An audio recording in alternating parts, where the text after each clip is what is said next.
Hello guys, welcome to my YouTube channel. In this video, I will show you how to create a shortcut for calculator in Windows 10. To make a calculator shortcut, just right click on an empty space on your home screen and place the cursor to the new option.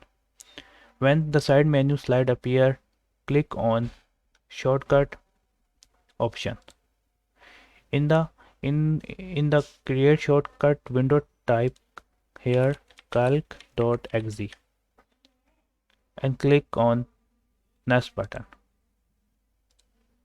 Here you have to name the shortcut calculator and click on finish.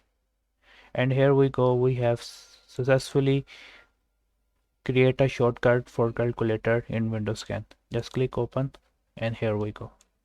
Hope you like this little tutorial. Feel free to subscribe to my channel, and if you have any question related to Windows 10 you can ask me in the comment section. Bye bye.